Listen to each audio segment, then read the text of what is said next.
What's going on, my oxygen-breathing humans? Roman here. Thanks for tuning into the What is Strong video series. This is How to Bench. In this video, I will show you some helpful tips, tools, and tricks that you can put into your handbag so that the next time you go to bench, you're going to be pushing more weight and you're going to crush your fitness goals. In this video, I'll show you the setup and the bench, how I set up, making sure that you're touching the 5 points of contact, meaning the head, the back, the butt, left foot, right foot. I'll show you some things that I do and some ways that I've programmed bench that have helped me get my bench to the strongest it's ever been. And then if you are dealing with any type of symptoms of low back pain, I'll give you some examples of how you can modify the bench press that I'll show in the video so that you can meet your needs. Once again, if you are dealing with some type of pain and it's more of a chronic thing, you've been dealing with it for weeks on end, months on end, I recommend you go and you see a healthcare provider. I have my personal trainer certification. I can show you how to do certain lifts. I can't diagnose any type of pain while experiencing pain. So if it's not just acute pain, meaning that it's in the short term, if it's chronic pain, I recommend that you go and see a healthcare provider so you can get it checked out. Without further ado, tune in, folks. The first thing I want to talk about is what to do with your scapula or the shoulder girdle. This is going to be deemed scapular mobility.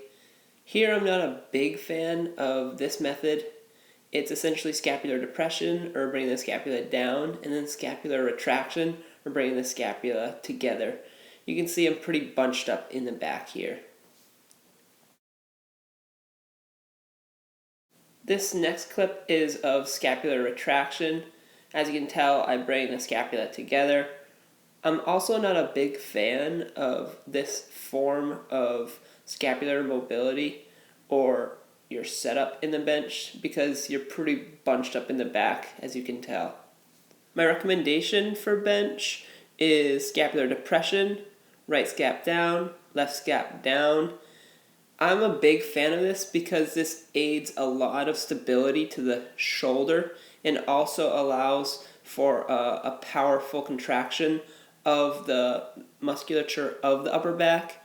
See scapular retraction here and scapular protraction there. This allows you to take advantage of more of the musculature of the upper back, allowing you to push more weight.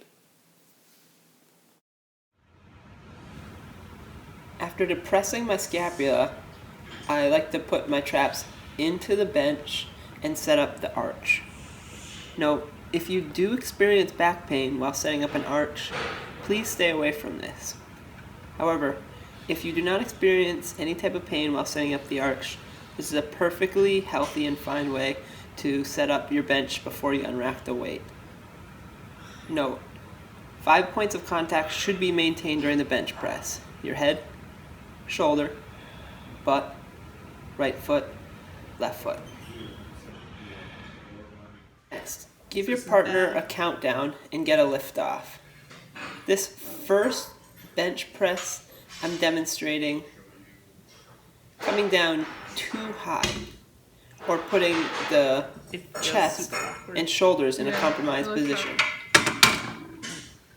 This second part of the clip, you will see I tuck my elbows into the body, have less of a torso to upper arm angle, and this is much more of a stable position. Here you'll see me put everything together. So first I sit down on the bench, I depress my right shoulder, then left shoulder. I set up the arch. I proof the arch by testing leg drive. I grab the bar. For me, I grab it about an thumb's length from the knurling. I give my partner the cue to lift off on 3. Count to 3. Get a lift off. On the eccentric or down part of the phase, I control the weight. Notice the elbow or upper arm to torso angle. The elbows are relatively tucked. I also incorporate leg drive as I begin the upward phase or the concentric part of the lift. This ensures I'm able to press or put maximal force into the bar. There will be times during your training where you might accumulate enough fatigue or are stalling in your bench press and want to try a different variation. Dumbbells provide a great variation that you can try.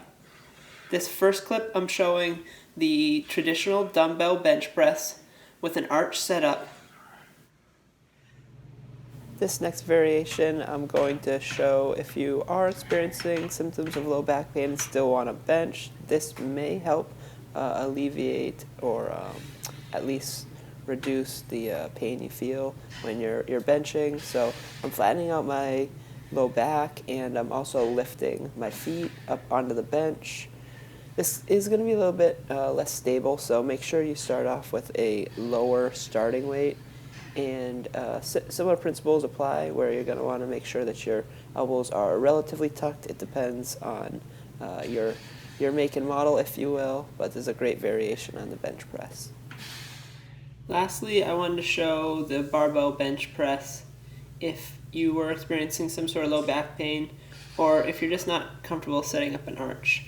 Here I keep my feet lifted, and as I mentioned in a previous clip, it is a less stable position, so make sure, especially when you're first trying this movement out, that you take it nice and slow and are controlled during the movement. What's going on, oxygen breathing humans? What you just watched was the setup on the bench, or my take on the setup, what I found to be successful for me.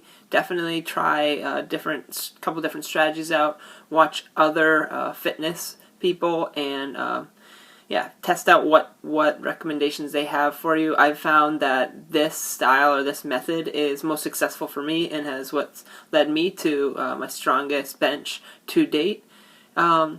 We also went over some variations in the video. So you saw a flat bench, you saw the standard powerlifting bench with an arch setup, which you can also do for bodybuilding type movements. So if your goal is to grow your chest, it's a great variation to allow you to push some more weight by slightly restricting some of the range of motion. You probably will see different folks claim different things. I'd say that for you, try out what works best. Try out a couple of different things as long as you're doing so safely, and just test it out, see if it works and is safe for you. So we covered some form basics, we covered some variations on the bench. I also wanted to take a moment to cover and address some programmatic issues or how you can factor or program bench into your weekly routine. So most people probably have some variation of bench press in their routine if their goals are to grow their chest, grow their front delt, grow their triceps. It's a great movement pattern for any of those prime movers, those muscle groups. So what I would say is most likely suboptimal is just benching once a week. If you're putting in like 10 to 12 to 15 sets in just one session, I'd say you're probably getting close to the amount that you can recover from, and also not taking advantage of splitting that amount of volume into multiple sessions. So what I found to be most successful for me in this past year, for example, is breaking my bench sessions into two working sessions. So having anywhere between 3 to 5 working sessions per workout per day. So that looks somewhat like getting into the gym, warming up. Bench is usually my prime mover on 2 days. So my prime movement, or like the movement that I prioritize, the first major compound movement. So I'll probably do some like general warm up, and then I'll move more specific. I might do some push-ups beforehand. I might just do a set or a couple sets of just the open bar, anywhere between 10 to 20 reps, just to start to create a mind-muscle connection, warm up the local area of the tissue, meaning the chest, the front delt, and the tricep. Then I'll start to add weight, anywhere between 95 to 135 pounds, and I'll rep between like 5 to 10 reps. I might do that for 1 or 2 sets. Then I'll jump either to 155 or 165 for anywhere between 5 to 8 reps, and then I'll get right into my working set, which has been this past, I'm currently at about 190 by 8, so I'll go from 135 to 155 or 165, and then I'll jump into 190. I found that when I jump straight from 130 to 190, that my tissue, like the chest itself, the shoulder, the musculature of the shoulder, the tricep, they don't quite feel warm, and it feels very foreign, the movement, as opposed to if I break up one more working set, or rather one more warm-up set in between, so either that 155 to 165, find what's comfortable for you, but I'd say add anywhere between like maybe 5 to 10% from your first and second, and keep jumping that way until you get to your working set. Let's say your max on bench is like 300. I wouldn't jump straight from 135 to 315. Definitely do like 225, and then maybe do like 275 for your working sets or for your next warm-up set if you're going to do 300 as an example. So at anywhere between like 5 to 10% each time in weight, maybe up to 15%.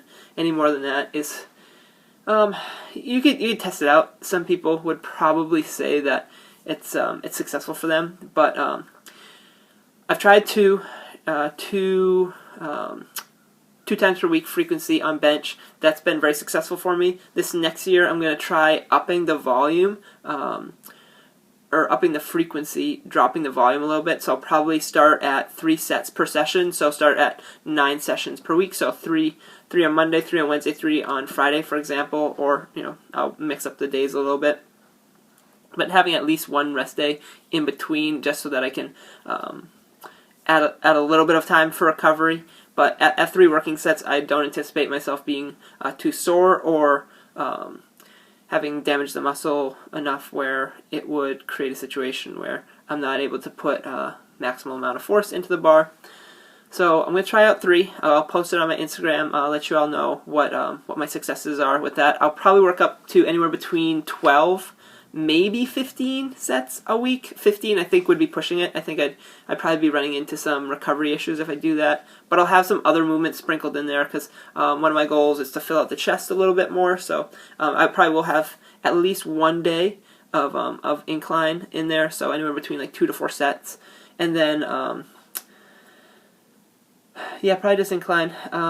Maybe some sort of like dumbbell bench variation. Could be dumbbell incline, could be dumbbell flat bench, something along those lines. But so 2, I found upping the frequency to 2 very successful, and I'm going to try out upping the frequency to 3. I'll let you all know what that looks like. Let me know if you have any comments, questions about this video. If you have any form questions on your bench press, feel free to shoot me a video, or if you just have general questions, feel free to leave it in the comments section, or you can direct message me on Instagram. That's at RomanLong1031. If you like the video, press the like button. If you like my channel, subscribe. Tune into what I'm working on. I hope this helped for you all, and I'll see you in the next video. Bye now.